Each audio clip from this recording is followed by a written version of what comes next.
Hermano, hace 3 domingos, 4 domingos, no sé cuántos domingos hace, 3 o 4 domingos, comenzamos la serie del libro de Daniel. Recuerdan el título que le colocamos a esa serie, Los exiliados de hoy.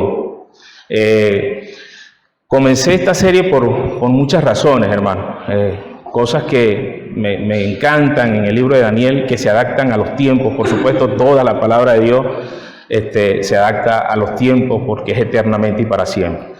Pero el libro de Daniel a estos tiempos actualmente que estamos viviendo se adapta muchísimo y nos va a ayudar, yo estoy seguro que nos va a ayudar a que estemos preparados y estemos listos para seguir avanzando de la mano de Dios. Así que hoy quise retomar nuevamente. Ya hoy creo que ya tuvieron 4 domingos. El primer domingo que comencé no los ataqué muchísimo porque no quise predicar tan largo, pero creo que este domingo vamos a ir un poquito más.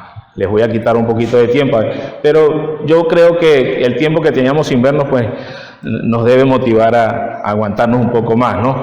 Este domingo. Así que, hermanos, no abusando de ese tiempo, quisiera comenzar con una historia. Y quiero comenzar algo muy extraordinario, muy bonito, lo que Jeffer acaba de hacer en el tiempo de adoración, seguir al Señor. Y el libro de Daniel comienza en el primer capítulo mostrando identidad, mostrando carácter, personalidad. Y en este caso, en este capítulo 1, cuando estamos desglosando estos primeros 7 versículos, vamos a conseguir un carácter que a Dios le agrada en jóvenes que realmente fueron educados, preparados para la gloria de Dios, para honrar a Dios. Y vamos a estar desglosando hoy 7 características que este rey Nabucodonosor, hombre malo, idólatras, que Dios usó por el poder que tenían como nación para sitiar a Jerusalén, a Judea, y por supuesto destruir a otro rey, Joacim, que por supuesto había estado en una situación de pecado. Y por supuesto esa situación de pecado tiene que ver con la idolatría. Dios aborrece la idolatría. Y recuerden como creyentes que lo que quita el primer lugar de nuestro corazón a Dios es idolatría.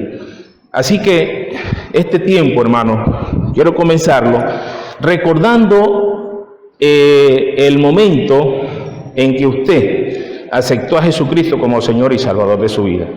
¿Cuáles fueron los cambios? ¿Cómo vio usted la gloria de Dios? Recordar esa experiencia tan hermosa, tan única, tan especial como lo fue ese día, cuando usted y yo tomamos la decisión sabiamente de aceptar a Jesucristo como Salvador y Señor de nuestras vidas. Es decir, salimos de la insensatez, explicaba el hermano Nelson, y ahora somos personas sabias. Así que, hermano, hay una historia muy puntual aquí que refleja la identidad, que comienza en ese momento que aceptamos a Jesucristo como Señor y Salvador de nuestras vidas. Y les voy a narrar la historia exactamente como la escribí y como estaba exactamente. Y comienza así. Se dice que en cierta ocasión el emperador Napoleón I se encontraba delante de un grupo de soldados cuando de repente su caballo se desbocó. La palabra desbocar es un caballo que quedó sin control, sin freno, perdió el control y por supuesto se iba a llevar por delante todo lo que consiguiese. En ese momento un soldado raso se lanzó hacia el caballo, pudo pronto detenerlo y se dice que Napoleón saludó al soldado raso y le dio gracias con una expresión muy particular: gracias, mi capitán.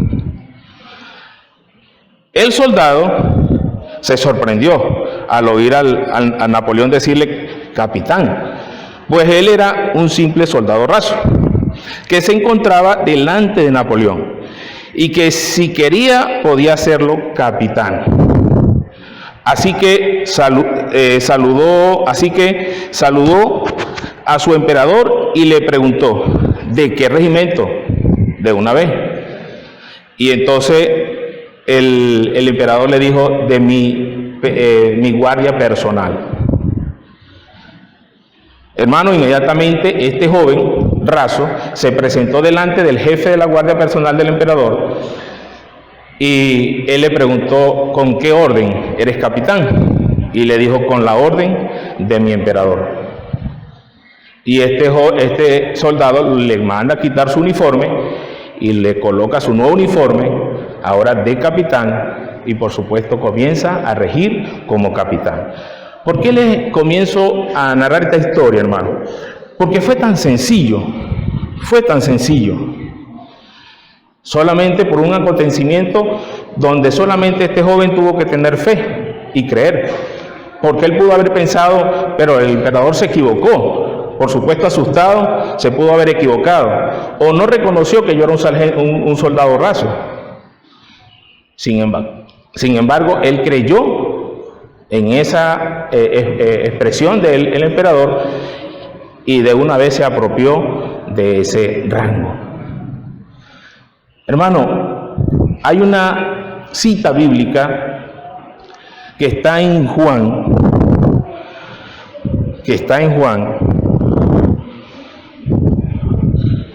Hermano, yo escribo mucho y las citas a veces tengo que resaltarlas para no perderlas de vista.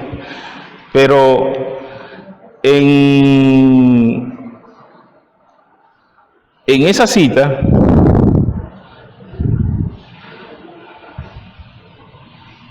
déjeme ubicarme aquí.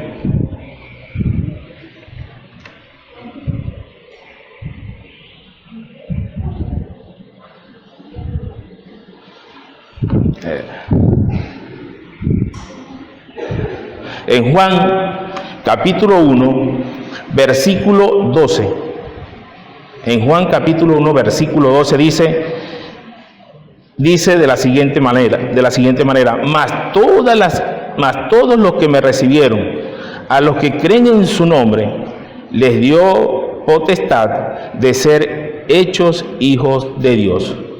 Hermano, allí, cuando leemos el texto bíblico, vemos cómo Dios todo lo que hizo para llevarnos a la luz, para llevarnos a esa salvación, a esa vida nueva, fue tan sencillo, hermano. Y yo creo que la duda, el no creer de algo tan sencillo que Dios hizo, a veces nos pone a dudar. Pero, hermano, es tan cierto como lo escribe textualmente Juan en el capítulo 1, versículo 12. Suena sencillo, pero es algo real que está en nuestras vidas y que hoy por hoy somos salvos por su gracia, por su amor, por sus misericordias. Quien tiene que creer esa verdad nos corresponde a nosotros. Y el que tiene que aceptar esa nueva vida y tomar la responsabilidad de seguir a Jesús, como lo explicaba Jeffer, hermano, es decisión de cada uno de nosotros. No podemos dudar, hermano. Y allí comienza tu nueva vida, tu nueva identidad.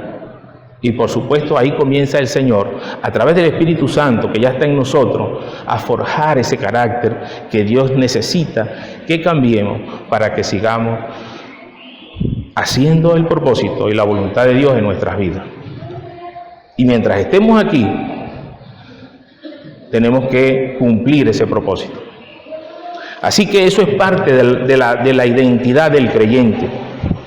Ese es el inicio. Recuerden que el domingo antepasado les hablé de la ciudadanía por el cual nosotros somos exiliados hoy. Es porque nuestra ciudadanía no está aquí, sino en los cielos, en la presencia de Dios. Así que eso es parte de la identidad. Y allí comienza Daniel. En el versículo, podemos leer del versículo 2. Y dice así: y el Señor entregó en sus manos a Joacim, rey de Judá, y parte de los utensilios de la casa de Dios, y los trajo a tierra de Sinar, a la casa de su Dios, y colocó los utensilios en la casa del tesoro de su Dios. Acuérdense que la expresión allí Dios, la palabra, habla de en minúscula, está la D en minúscula, y ese es un Dios, por supuesto, pagano. Y el Dios verdadero está en mayúscula. Y por supuesto, allí dice que le dijo al rey, el rey le dijo a apenas, jefe de sus eunucos, que trajese a los hijos de Israel del linaje real de los príncipes. Allí vamos a comenzar a desglosar 7 cualidades importantes que forjan el carácter del ser humano, en este caso particular del creyente. Hermano, estos jóvenes fueron exiliados a Babilonia una edad aproximadamente entre 15 y 20 años. No hay una exactitud, pero más o menos ese era el promedio de edad que tenían estos jóvenes. Y para los que hoy ya vieron el nuevo orden de edades, nos volvió el alma al cuerpo, como dicen por allí algunos comentaristas. Ya las edades clasificadas, por supuesto, comienzan desde 0 a 17, son personas menores. Estos muchachos eran jóvenes, eran menores, posiblemente mayores de edad o menores de edad. Pero estos muchachos tenían cualidades importantísimas, tenían una preparación por la cual ya estaba en ellos. Fueron educados, preparados en el temor de Jehová, su Dios. Y como tal, estos muchachos estaban listos para enfrentar cualquier situación adversa a lo que ellos, por supuesto, sabían que podían vivir en cualquier circunstancia, en cualquier momento, y que fueran en contra de sus principios establecidos para su vida, dentro de la palabra de Dios. Así que Daniel y sus amigos fueron escogidos dentro de esos parámetros. Ahora, cuando yo les leo el versículo 2, entiendan que la primera parte del versículo 2, Dios intervino y Dios está presente con los exiliados de ese momento y por supuesto sigue presente en los exiliados de hoy. Dios permitió este acontecimiento y lo permite, hermanos, porque era necesario. Y por supuesto, todo lo que nos pasa, como lo dijo el apóstol Pablo, y que Dios permite que pase, nos pasa para bien, y es para mejorar, es para crecer, es para fortalecernos, es para seguir avanzando y cumpliendo el propósito de Dios. Dentro de estas cualidades vamos a estar primero desglosando la realeza de estos jóvenes. Dice este hombre,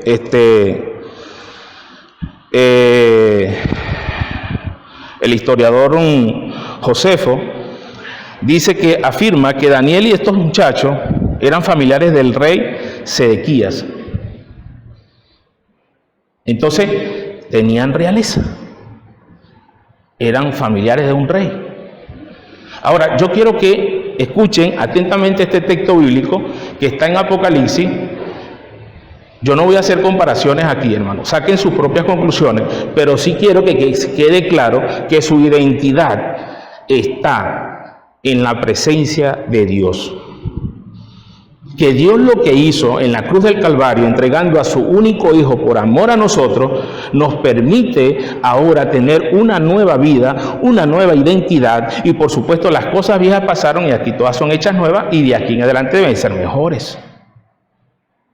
¿Qué dice Apocalipsis?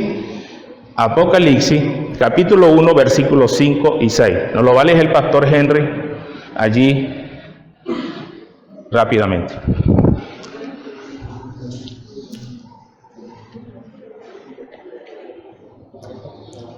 Capítulo 1, versículos 5 y 6, papá. Y de Jesucristo, el testigo fiel, el primogénito de los muertos y el soberano de los reyes de la tierra, al que nos amó y nos lavó de nuestros pecados con su sangre, y nos hizo reyes y sacerdotes para Dios su Padre. A él sea gloria e imperio por los siglos de los siglos. Amén. Amén. Entonces usted y yo somos hijos ¿de quién?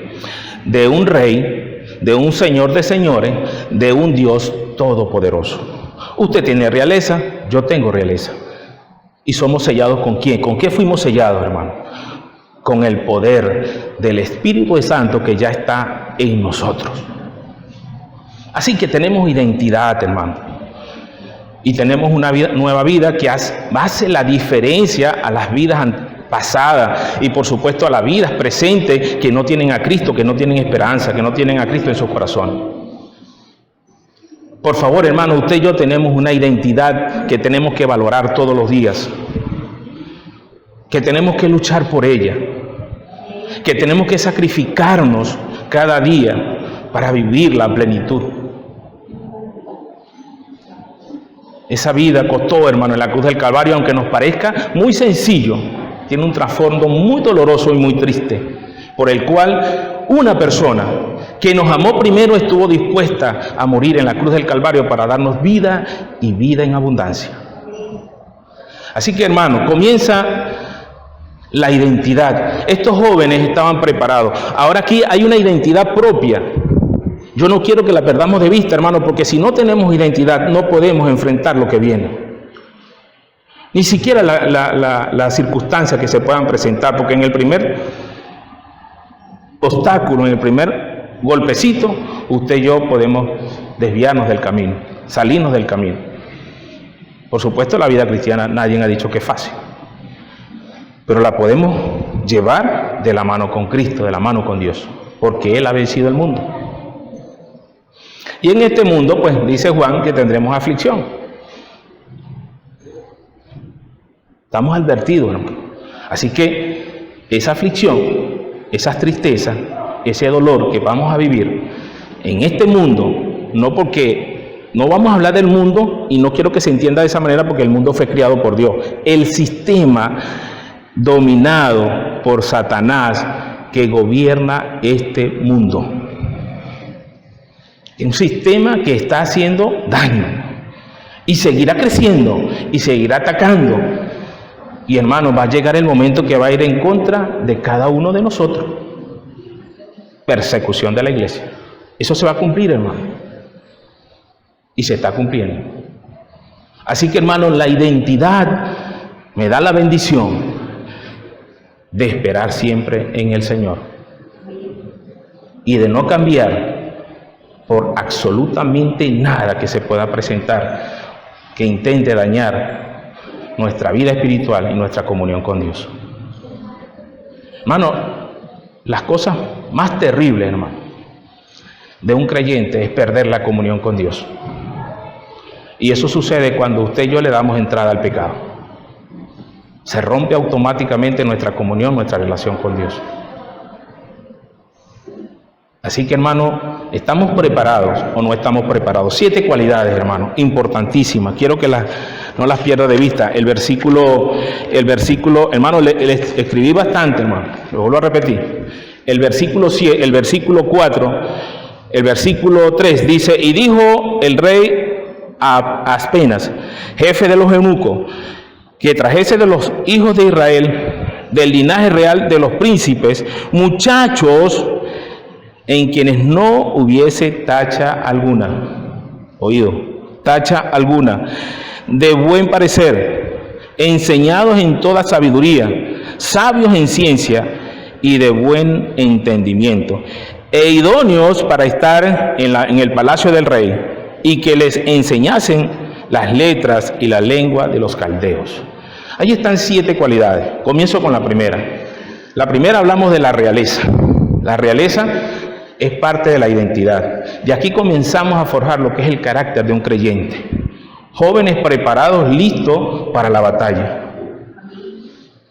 Pero como el Señor estaba presente en esa intervención y el Señor estaba con esos exiliados, el Señor también pudo haber puesto en el corazón del rey de Babilonia, de Nabucodonosor, que se escogiesen ese tipo de personas. No era el COVID, hermano. Era ese tipo de personas que estaban allí, preparados. ¿Y cuál era el fin y el propósito, hermano? Lo vamos a ver más adelante. La identidad de estos jóvenes, su seguridad, su personalidad, su carácter, era lo que iba a permitir que se cumpliese el propósito de Dios mientras ellos estuviesen en la tierra de los babilonios. Si estos jóvenes fueran flaqueados, no tuviésemos una historia tan bella y tan hermosa como la que tenemos en el libro de Daniel. Y que hoy por hoy nos enseña a nosotros a estar preparados también y cambiar lo que tengamos que cambiar. La primera cosa, hermano, dice que no hubiese tacha alguna. ¿A qué se refería eso, hermano? En hebreo significa sin imperfección física, limpios, puros, sin imperfección física. Que cuando alguien miraba a aquellos muchachos, a aquellos jóvenes, provocaba seguirlos mirando. No tenían imperfección, hermano, física. La segunda cosa, de buen parecer. Como que estoy fuera del círculo, del grupo. Pero si usted le pregunta a JD, va a decir que no. Hermano, de buen parecer físicamente hablando. No se me acongoje por eso, tranquilo. Enseñados en toda sabiduría. ¿Qué significa eso, hermano? Significa que fueran muy inteligentes. No solo con un conocimiento, porque conocimiento tenemos mucho. Y como decía Jeffer, de los 3 llamados anteriores a seguir a Cristo, hermano, la iglesia está llena de mucha gente con buenas intenciones. Pero eso no es suficiente para llegar a la presencia de Dios. Tiene que ser salvo, hermano. Y tiene que aceptar la responsabilidad de seguir a Jesucristo como Señor y Salvador de su vida. Ellos tuvieron buenas intenciones. Señor, quiero ir contigo. No.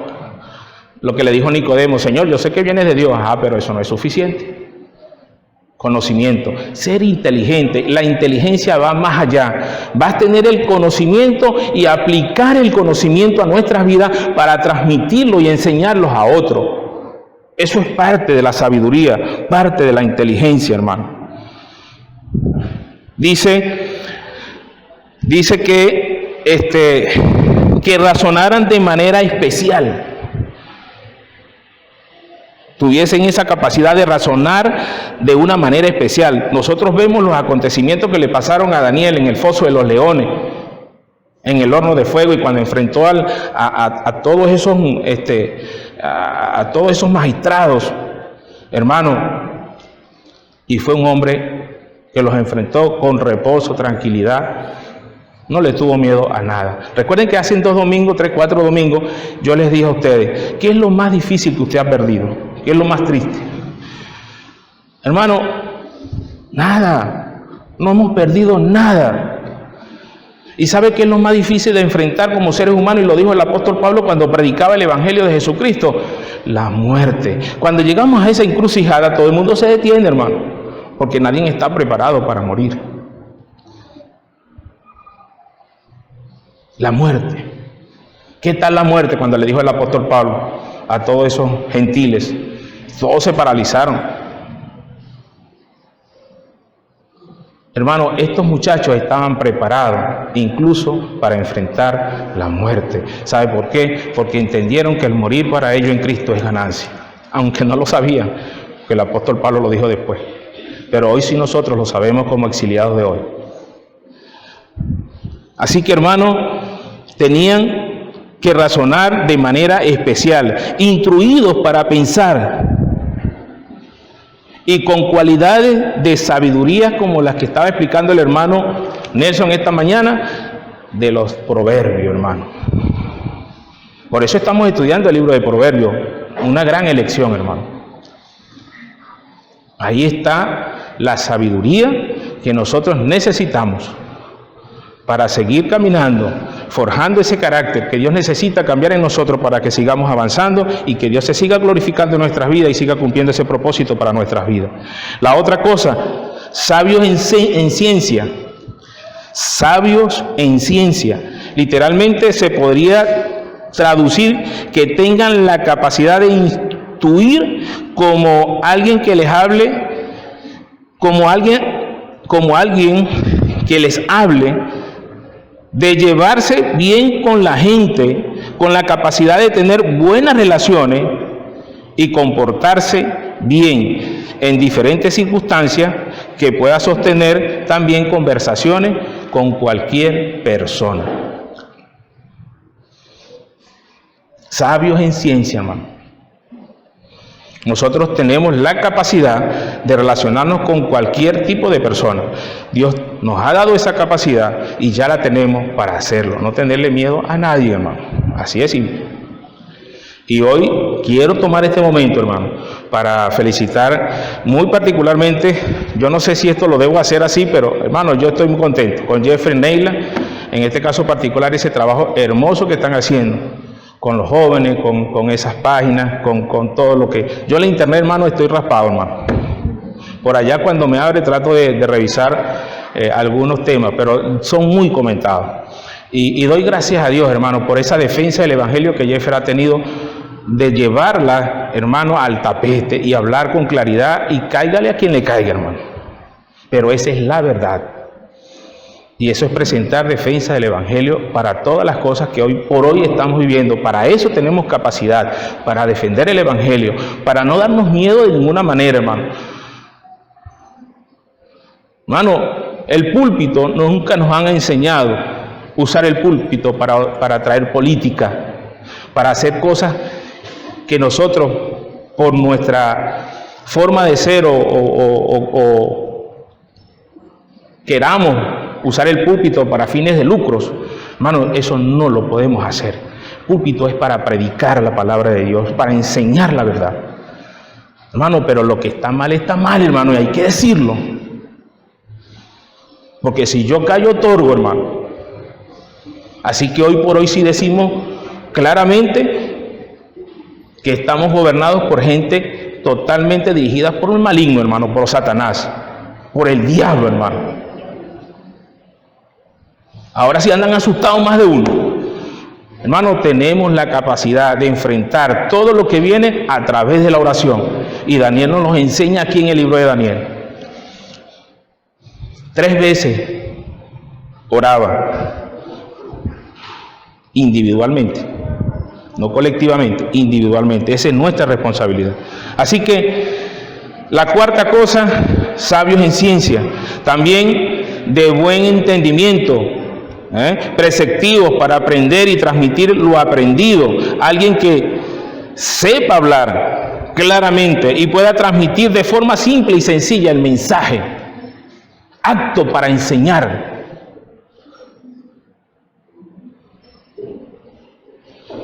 Hermano, idóneos, dice allí, para estar en el palacio del rey, es decir, ética, es decir, educación.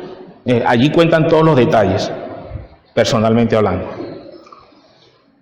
Y por último, que les enseñasen las letras y las lenguas de los caldeos. Hermano, lo que querían era aprovechar toda esa educación de estos jóvenes para enseñar las lenguas, culturas y filosofía de los caldeos, para utilizar todo eso en beneficio de su imperio, y por supuesto con esto tenían las metas de alcanzar otras naciones, posiblemente así.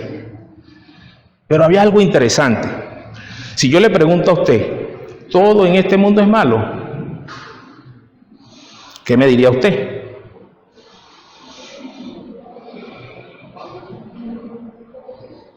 Todo, hermano, todo en este mundo es malo. No, hermano. Dios sabía dónde tenía colocado estos jóvenes. Y Dios sabía cuál era la intención del corazón de este rey. Pero, hermano, estos jóvenes decidieron adaptarse a un sistema para hacer lo bueno para la gloria de Dios. Hermano, esta gente tenía una biblioteca, Jeffer, grandísima, de tablillas de barro, hermano, donde se narraba el tiempo de la creación y el gran diluvio, que la adquirieron por el rey asirio. Hermano, y resulta que estos jóvenes tuvieron 3 años de preparación. Ahí lo dice el contexto bíblico. Parece que 3 años era suficiente para cambiar, regenerar la mente del ser humano, para bien o para mal, porque el Señor Jesucristo tuvo 3 años exactamente con sus discípulos, pero para bien. Estos jóvenes, hermano, aprendieron lo necesario. se dedicaron a sacar, a aprovechar todo lo bueno que ellos tenían para también cumplir el propósito de Dios, y que la diferencia fue una clave específica que ellos marcaron para que esta gente mundana, insensatos, necios, simples, entendiesen de una vez por todas que existía un solo Dios, y era el único Dios soberano, poderoso y verdadero. Así que dentro de estas cualidades, hermano, ahí hay un carácter que Dios amaba profundamente en estos jóvenes. Qué increíble, hermano, qué maravilloso. ¿Cómo no amar a una persona así? Es parte de la identidad, es parte de lo que tú eres en las manos de Dios. Es lo que tú representas a Dios. Así que, hermano, estos jóvenes tenían un carácter y una educación y unos principios basados, fundados en la presencia del Altísimo. No eran negociables. No cambiarían por ninguna circunstancia. Perdieron todo, su familia, sus bienes, todo cuando fueron exiliados a Babilonia. Y yo veo la actitud de estos jóvenes como la de nuestro Señor Jesucristo, como cuando fue llevado como oveja al matadero, con una actitud sumisa y tranquila. Así que, hermano, allí vemos parte de lo que es la identidad de nosotros como hijos de Dios. ¿Qué debemos mejorar? Eso lo sabe usted, no lo sé yo. Lo sabe usted y lo sabe Dios. ¿Cuál es el reto a partir de este momento? Cuando he escuchado estas cualidades, usted póngaselo y usted hágalo, pero hágalo de en serio, de verdad, porque ya lo que Dios ha hecho, lo ha hecho muy en serio para nosotros, y nosotros lo único que tenemos que hacer, y Dios espera que hagamos, es que nos enseriemos realmente en su presencia y nos dejemos conducir y nos debemos llevar para que el propósito de Dios se cumpla en esta tierra. Nosotros no somos de aquí. Nosotros no vivimos por lo temporal. Nosotros vivimos para lo eterno, hermano. Así que enseriémonos, hermano, y preparémonos. 15 años, 20 años aproximadamente, estos muchachos los aprovecharon, bien aprovechados, porque llegó el momento de probarlo. Y el momento para nosotros está llegando para probar quiénes somos, si somos realmente de oro, de pureza,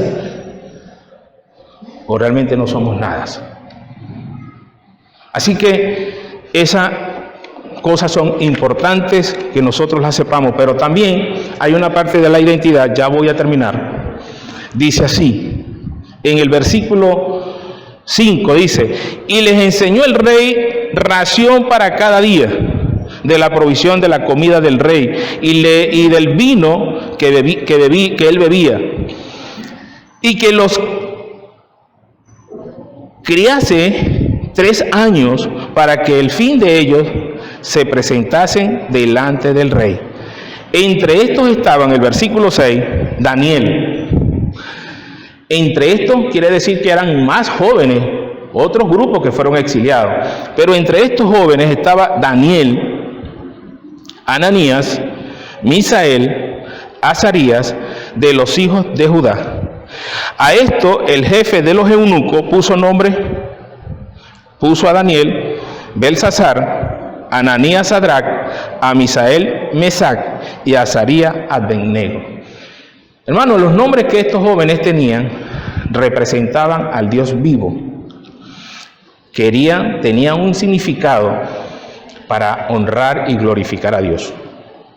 Es decir, en ese tiempo, el nombre no era solamente para identificar tu persona, sino para revelar tu carácter como hijo de Dios y el propósito que Dios tenía para tu vida. El paquete completo, hermano. Ellos sabían que al cambiar sus nombres, podían forjar sus caracteres, dañar los principios que ellos tenían, lo que ellos llevaban, su educación, todo lo bueno que ellos llevaban. Y fíjense los nombres que le colocaron. Allí dice dice que el primer nombre, Daniel, significaba Dios es mi juez. Ananías significaba Dios ha sido misericordioso. Misael, ¿quién es lo que Dios es? Y Azarías, Jehová ha ayudado. Cambiaron los nombres a Belsasar, Ananías, Sadrach, Misael y Mesac y Abednego. Esos son los nombres que ellos cambiaron. Por supuesto, esos representaban a sus dioses idólatras, su idolatría, sus dioses paganos, y eso también percutaba en la vida de estos jóvenes. Pero hasta ahí, hermano, la identidad de estos jóvenes estaba clarita. Estaban listos para esos cambios. Ellos sabían que le podían quitar todo lo externo, pero lo único que no le podían quitar era lo interior que llevaban por dentro, su vida espiritual, sus principios, haber creído en Jesucristo y tener confianza en Dios y poder cumplir el propósito de Dios en su vida. Así que, hermano, ahí está la identidad. Yo no sé, la más chiquita que tenemos aquí es Ana, ¿no? Ana Cristina, de los que están aquí, ¿no? Otros niños por allí. Pero pareciese importante, hermano, bíblicamente, que tengamos cuidado cuando les vamos a poner los nombres a nuestros hijos, que representen esa verdad única y por supuesto que glorifiquen a Dios. Y por último, hermano, dentro de esa identidad, dentro de ese carácter forjado por Dios en nuestras vidas, hay 5 elementos importantes que yo noto especialmente y claramente en la vida de estos jóvenes, que es el propósito por el cual fueron llamados.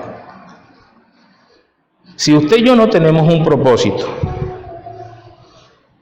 y no tenemos claro qué es lo que es el propósito de Dios en nuestras vidas, pues nosotros vamos a andar como las olas, hermano, golpeando sin saber para dónde vamos, para dónde va, qué va a hacer. Y por supuesto, allí hay una cantidad de cosas, humanamente hablando, que van a fallar, que no están dentro de esas cualidades, esas 7 cualidades que tenían estos jóvenes. Precisamente estaban claros, estaban muy precisos, porque tenían algo por qué luchar, y era el propósito por el cual Dios les había llamado. Una de las cosas principales que tenían ellos era que conocían realmente el propósito de Dios. Y el propósito de Dios, por supuesto, le da sentido a tu vida, le da sentido a la vida. Es decir, fuimos criados con significado, hermano. Fuimos criados con significado. Usted no está aquí por casualidad. Usted es creación de Dios. Y como creación de Dios, usted fue criado para un propósito y un fin específico que Dios lo tiene para que usted haga mientras esté en esta tierra, en este tiempo temporal, el cual usted un día se va a ir, nos vamos y vamos a estar en la presencia de Dios. Conocer el propósito de Dios le va a dar sentido a tu vida. Otra de las cosas, conocer el propósito de Dios simplifica tu vida. Es decir, esta define qué haces o qué dejas de hacer. Lo hace todo sencillo, simple. Enfrentar cualquier situación.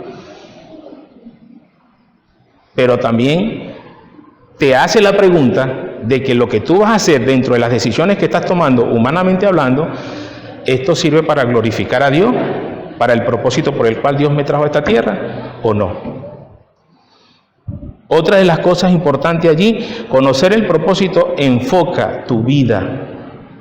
Hermano, esto hace que dirijas todos tus esfuerzos y energía a lo que es importante. Eso hace el propósito de Dios en nuestras vidas. Que nuestra vida, hermano, esté enfocada. Hermano, es difícil no perder el enfoque, pero es nuestra responsabilidad no hacerlo, hermano. Tenemos que estar enfocados en el propósito y así podemos soportar, así podemos caminar, incluso enfrentar lo más doloroso que es la muerte. Y por último, conocer el propósito de Dios nos prepara para la eternidad.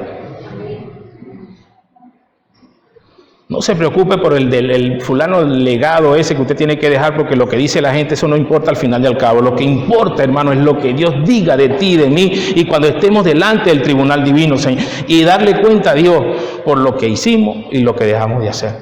Hermano, quiero cerrar con una cita muy hermosa. Está en Isaías 26:3. Confiemos en Dios, hermano, y esperemos en Él. Cumplamos el propósito que Dios tiene en tu vida, porque mire lo que dice Dios en Isaías 26:3. Tú guardarás en completa paz aquel cuyo pensamiento en ti confía, persevera, porque en ti ha confiado. Eso es para usted y eso es para mí. Una maravillosa promesa que tenemos allí para que usted y yo hagamos lo que ese texto bíblico dice: perseverar, confiar en nuestro Dios, perseverar en el conocimiento, en el propósito que Dios tiene para su vida, y Dios nos va a premiar en el momento justo. Ese premio es para usted y para mí cuando estemos en la presencia de Dios. Padre, te damos gracias, alabamos tu nombre, te exaltamos por tu santa y bendita palabra. Padre, de estos jóvenes exiliados en esa época, Daniel y sus amigos, Padre Santo, podemos estudiar en esta mañana esas cualidades que son sumamente importantes para nosotros como hijos tuyos que somos. Y que ese carácter forjado en tu presencia es lo que tú amas en cada uno de nosotros, tus hijos. Rogamos, Dios, en el nombre de Jesús, que tú dirijas nuestras vidas, que inquietes en el corazón de cada uno de nosotros, tus hijos, en cambiar lo que esté mal, Señor, para que lo hagamos mejor y bien. Y podamos seguir viendo de una manera muy especial tu gloria y podamos estar preparados, Señor, para todo lo que venga. Y sabemos que perseverando en ti y confiando en ti, somos más que vencedores. Gracias, Dios, por tu palabra, en el nombre de Jesús. Amén y amén. Dios le bendiga, hermano.